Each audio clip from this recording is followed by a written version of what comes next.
मनमोहन सिंह जी को सादगी की अगर बात की जाए, झटके से किसी से भी पूछ लिया जाए उनके परिवार में कौन है, तो शायद लोग नहीं बता पाएंगे। सीख लें वर्तमान प्रधानमंत्री को, पिछले प्रधानमंत्रियों से सीख लें, इससे ज़्यादा। जैसा कि सर आज पूरा भारत शोकाकुल है कि पूर्व प्रधानमंत्री डॉक्टर मनमोहन सिंह जी का निधन हो चुका है। वो जिस तरह से भारत की अर्थव्यवस्था को उस मुकाम पर ले गए थे, तो आज आप किस तरह से याद कर रहे हैं? देश को अर्थव्यवस्था ही नहीं, देश को सुरक्षा की भी उनको चिंता थी।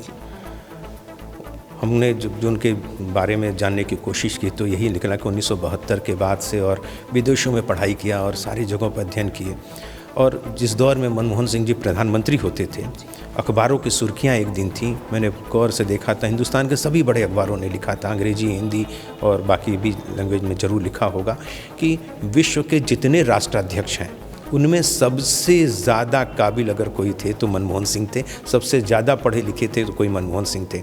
बतौर रिजर्व बैंक के गवर्नर, बतौर एक मंत्री के रूप में नरसिंह राव जी की सरकार में जिस तरह से 3000 करोड़ रुपए की विदेशी मुद्रा को जब 5 साल का कार्यकाल समाप्त हुआ तो 73,000 करोड़ में छोड़ा था। और आज के दौर में देखते हैं right to education, right to information, और इसके साथ साथ आधार कार्ड, जिस आधार कार्ड का कभी किसी ने विरोध किया हो, आज आधार की कितनी ज़रूरत है, वह उनके दौर में रहा। और उसके बाद एक बहुत बड़ा दौर एक ऐसा आया, मुश्किलात का था हमारे सामने, सरकार के सामने भी, कि उस जगह मनमोहन सिंह जी ने झुकना पसंद नहीं किया, अडिग रहना पसंद किया। समर्थन भी वापसी हम सबसे हुई, लेकिन न्यूक्लियर डील पर, लेकिन न्यूक्लियर डील भारत के सुरक्षा से जुड़ा हुआ मसला था, तो इसलिए भारत की सुरक्षा को उन्होंने प्राथमिकता दी, अपनी सरकार को बचाना उन्होंने प्राथमिकता नहीं दी। लेकिन ईश्वर होता है, जब अच्छे काम से आप करते हैं, नेक इरादे से काम करते हैं तो परिणाम अच्छा होता है। सरकार भी बची और न्यूक्लियर डील पर हमारा जो आगे की बात आप सब जानते हैं। और आज भी हम सब मनमोहन सिंह जी को सादगी की अगर बात की जाए, झटके से किसी से भी पूछ लिया जाए उनके परिवार में कौन है, तो शायद लोग नहीं बता पाएंगे, क्योंकि राजनीति में वो सिर्फ हुआ थे, बाकी अपने परिवार के लोगों को दूर रखे थे।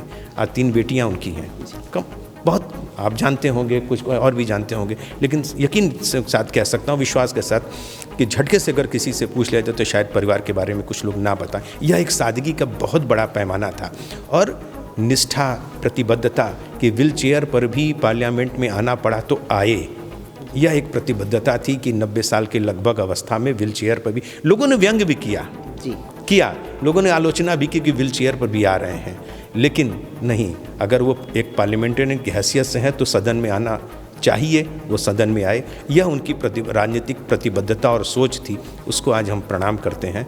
और मैं व्यक्तिगत रूप से उनसे मिला था कलकत्ता अधिवेशन में, और उस दरमियान 2 दिनों उनके साथ बारी बारी से मोकला। आज वही स्मृतियाँ जो हम मुस्कुरा के धीमे से बात करने का अंदाज, वो याद आ रहा है मुझे। Thank you. बात और सर कि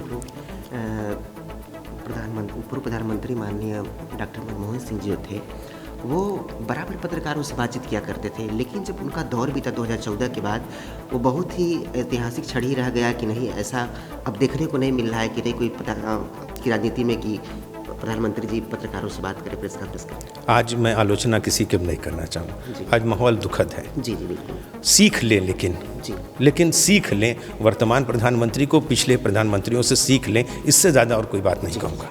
बस सामाजिक, राजनीतिक और व्यवहारिक जीवन में बहुत मुश्किलात सामना करना पड़ता है, और शायद मेरे हिसाब से उनके राजनीतिक जीवन में न्यूक्लियर डील पर जब बात आई तो उन्होंने झुकना पसंद नहीं किया, और सरकार हमारी जाते जाते बची थी। सब जानते हैं कि किस तरह से पूरा समूचा विपक्ष उनके साथ में, लेकिन भारत के लिए और भारत की अखंडता के लिए, भारत की सुरक्षा के दृष्टि से न्यूक्लियर डील पर वह लोगों के सामने नहीं झुके थे। वो राजनीति के दौर का शायद वो सबसे मुश्किल दौर रहा, लेकिन उसके पहले भी जब वित्त मंत्री थे, मुझे याद है, शायद बात आज लंबी हो जाएगी आपके बीच में, हम लोग निज़ामुद्दीन स्काउट गाइड के मैदान में एक बार बैठे हुए थे, और वहाँ पे रामेश्वर ठाकुर जो वित्त राज्य मंत्री कभी रहे हम लोगों के बीच में, वीएन गाडगिल साहब ऐसे ही बैठ के बातचीत कर रहे थे, हम लोग ट्रेनिंग वहाँ ले रहे थे। उन्होंने कहा कि जानते हो, हिंदुस्तान में जब मनमोहन सिंह और नरसिंह राव ने सरकार संभाली तो देश में कितने दिन का पैसा होता? 3 दिन का। 3 दिन का पैसा बचा था जिससे हम आगे ले चले। और मनमोहन सिंह जी और नरसिंह राव जी की वो जब उस वक्त की नीति थी जिससे कि हम 3,000 करोड़ विदेशी जो मुद्रा हमारे के पास में, और जब राव साहब की सरकार गई थी, वित्त मंत्री मनमोहन सिंह जी हटे थे, तो 73,000 करोड़ रुपये पर छोड़ा था, और आज तो काफ़ी हो चुकी है। यह उनके उदारीकरण के दौर की बात थी, वो उनका अर्थ नीति थी, उनकी अर्थशास्त्र के जो ज्ञाता माने जाते हैं उसकी दिन आज हम सब समूचे उत्तर प्रदेश कांग्रेस कमेटी, कांग्रेस सेवा दल और सभी लोगों की तरफ से हम सब मर्माहत हैं। और इस मर्माहत के इस दौर में हम चाहेंगे कि ईश्वर उनको और हम सबको संबल दे। शुक्रिया।